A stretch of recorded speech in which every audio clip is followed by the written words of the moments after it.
Hello guys and welcome back to my YouTube channel. मैं हूं मुशर्रफ और गाइस आज हम ब्रेक डाउन करेंगे Charles Oliveira versus Mateusz Gamrot का। एंड गाइस जो चार्ल्स ओलिवेरा हैं वो 35 साल के हैं एंड जो मतास गामरोट है वो 34 ईयर्स का है।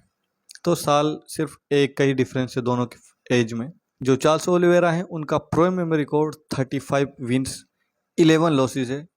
एंड गाइस अगर वही मैं बात करूं मतास गामरोट की तो उनका pro MMA record 25 wins 3 losses है। जो चार्ल्स ओलिवेरा है गाइस उसकी पिछली 5 फाइट्स में वो 3 फाइट हारा है, 2 जीता है। एंड वहीं में अगर मतास गामरोट की बात करूं तो उसकी पिछली 5 फाइट में वो सिर्फ 1 फाइट हारा है और वो फाइट उसने स्प्लिट डिसीजन से हारी थी against Dan Hooker. And guys Charles Oliveira का आप सबको पता है कि उसकी जो पिछली फाइट थी जो वो अगेंस्ट इलिया टपोरिया हारा है वो वीएन नॉकआउट से हारा था फर्स्ट राउंड में और वो फाइट लाइट वेट चैंपियनशिप के लिए थी। एंड सिर्फ 4 महीने हुए हैं उस फाइट को, वो 20 जून को थी वो फाइट। एंड अब 12 अक्टूबर को कमबैक कर रहे हैं अपने अगेंस्ट मसाज गामरोट। तो उस फाइट को और इस फाइट को सिर्फ 4 महीने हुए हैं बीच में। तो 4 महीनों के अंदर अंदर कमबैक करना एक नॉकआउट लॉस है। तो मेरे हिसाब से ये बहुत बड़ी भूल है चार्ल्स ओलिवेरा की और बहुत बड़ी मिस्टेक है, क्योंकि गाइज यही सेम मिस्टेक एलेक्स वोकोनास्की कर चुका है। जब एलेक्स वोकोनास्की को नॉकआउट लॉस मिला था अगेंस्ट इस्लाम मखाचेव और उसने भी क्विक टर्न अराउंड किया था अगेंस्ट इलिया टपोरिया और वो फिर नॉकआउट से हार गया था। गाइज जो एक बार कंकशन हो जाता है नॉकआउट से वो रिकवर होने में उसको टाइम लगता है। एंड जो जल्दी कमबैक करना चाहते हैं फाइटर उनके लिए मिस्टेक हो जाती है कि वो फाइट एक्सेप्ट कर लेते हैं। अब जो गामरोत है गाइज वो कोई इजी फाइटर तो है नहीं कि आप आए आपने हरा दिया। ये फाइट बहुत ही ज़्यादा 50-50 है। चार्ल्स ओलिवेरा वर्सेस गामरोत है जो बहुत ही 50-50 फाइट है। एंड कोई सा भी फाइटर जीत सकता है इस फाइट को, ऐसा क्लियर नहीं है कि कौन ही जीतेगा। अगर गाइज मैं दोनों की स्ट्रेंथ और वीकनेसेस की बात करूं तो जो चार्ल्स ओलिवेरा गाइज हम सबको पता है कि उसकी जो स्ट्रॉन्गेस्ट जोन है वो सबमिशन से, वो ब्राज़ील से है, ब्राजीलियन जिजित्सु ब्लैक बेल्ट है। And guys he is really good in jiu-jitsu. एक गामरोत है गाइज उसका जिजित्सु उतना अच्छा नहीं है बट उसकी रेसलिंग काफ़ी हाई लेवल है और हाईएस्ट लेवल पे है जितना लेवल उसका रेसलिंग का जा सकता है। क्योंकि अगर आपने मतास गामरोट की फाइट अगेंस्ट रूकियन देखी है तो वो कितनी हाई लेवल फाइट थी इन पॉइंट ऑफ ग्रैपलिंग की मैं बात कर रहा हूँ, रेसलिंग की मैं बात कर रहा हूँ।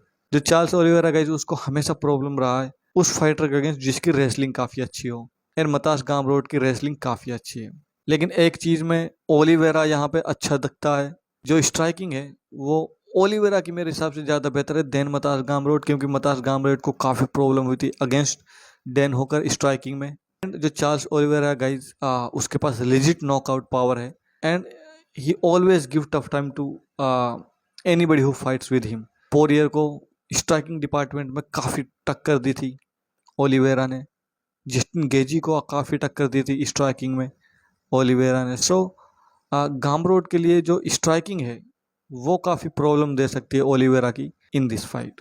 दोनों का फाइट आईक्यू फेयरली सिमिलर है। थोड़ा से यहाँ पे मैं ओलिवेरा का दूंगा बिकॉज उसका जो फाइट आईक्यू है वो आता है उसके एक्सपीरियंस से और चार्ल्स ओलिवेरा के पास ज़्यादा एक्सपीरियंस है देन गामरोत। सो गामरोत के पास मेरे हिसाब से एक्सपीरियंस है बट उतना नहीं जितना ओलिवेरा के पास है। ये आप सिर्फ दोनों की ना फाइट्स को ही काउंट करके भी अंदाज़ा लगा सकते हो कि किसके पास ज़्यादा एक्सपीरियंस है। ओलिवेरा को रेसलिंग डिपार्टमेंट में बहुत प्रॉब्लम आएगी अगेंस्ट गामरोत, क्योंकि गामरोत की जो रेसलिंग है टेक डाउन एबिलिटी है एंड होल्ड करने की एबिलिटी वो काफ़ी अच्छी है। एंड गामरोत को सिर्फ एक चीज़ डिफेंड करनी है वो है सबमिशन गेम ओलिवेरा का अगेंस्ट अरमान सरूकियन। ओलिवेरा की जो सबमिशन गेम है वो काफ़ी अच्छी देखी, क्योंकि अरमान सरूकियन भी काफ़ी अच्छे रेसलर हैं, उसकी स्ट्राइकिंग भी अच्छी है। And when Arman Tsarukyan tried for take down he barely escape from Charles.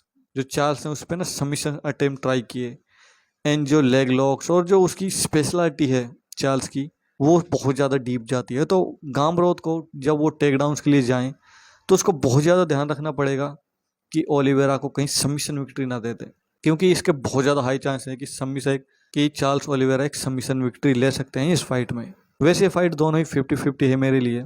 अच्छा, इस फाइट को दोनों फाइटर्स को कहाँ पे ज़्यादा लड़ी जाएगी, ये फाइट कहाँ पे ज़्यादा लड़ी जाएगी और कहाँ पे एक दूसरे को वो एडवांटेज या वीकनेसेस देते हैं और कहाँ पे ये फाइट मोस्टली प्ले आउट हो सकती है।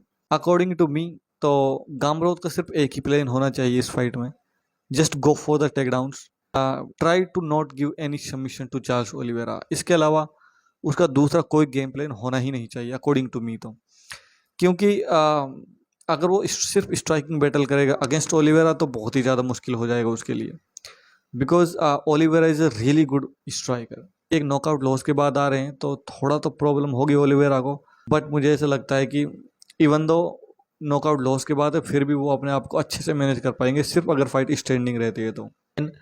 ये हो नहीं सकता कि गामरोथ टेकडाउन्स के लिए ना जाए जस्ट बिकॉज की उसकी जो रेसलिंग पेडिग्री है वो हाईएस्ट लेवल पे जाती है। So for me you know Charles Oliveira को जितना हो सके फाइट स्टैंडिंग रखनी है, और वहीं गामरोथ को ट्राई करना है कि टेकडाउन्स के लिए जाए बट सबमिशन ना दे। दोनों की मेंटल जो टफनेस है वो दोनों की ऑलमोस्ट सेम ही है, ज़्यादा किसी को एज है नहीं। थोड़ा सा गामरोथ को ही मैं एज दूंगा मेंटल टफनेस में अगर दूं तो, जस्ट बिकॉज जो ओलिवेरा की पास 3 फाइट रही हैं तो उसके मन में थोड़ा सा डाउट होगा, क्योंकि 3 लॉस ले चुके हैं बैक टू बैक पिछली 5 फाइट्स में। एंड वहीं पे जो गामरोथ है उसको ज़्यादा इतनी लॉस आई नहीं है।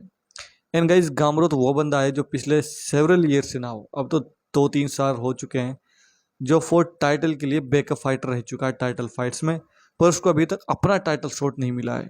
So maybe after he beats Oliveira ये चेंज हो जाएगा मेरे हिसाब से। He deserve to be a number 1 contender after winning against Oliveira, he deserve a title shot. Same with Arman Tsarukyan है वैसे तो, but man I guess Gamrot deserve a title shot at this point of time, and he has a real good shot of beating Oliveira. ओट्स मेकर ने तो already अपनी prediction दे दी है, उन्होंने तो फेवरेट बना दिया है गामरोथ को, बट कुछ फैंस हैं जो अभी भी मानते हैं कि नहीं ओलिवेरा के पास चांस है इस फाइट को जीतने के लिए। एंड फॉर पर्सनली मी मुझे ऐसा लगता है कि दिस इज़ अ गामरोथ टाइम। गामरोथ इस फाइट को जो उसने एक्सेप्ट करी है वो इस फाइट को जीतेगा, एंड अपने आप को as a contender for next title shot अपने आप को दिखाएगा या शो करेगा। तो yeah man, and guys what do you think कि आपको क्या लगता है कि इस फाइट में कौन जीत सकता है, या फिर किसको ज़्यादा एडवांटेज है, किस डिपार्टमेंट में किसको कहाँ प्रॉब्लम आ सकती है। If you guys enjoy this video please hit a like button and subscribe. Hindi में MMA कंटेंट देखने के लिए इस चैनल को जरूर सब्सक्राइब करना। मिलते हैं किसी अगली वीडियो में, तब तक के लिए goodbye, see you later and bye.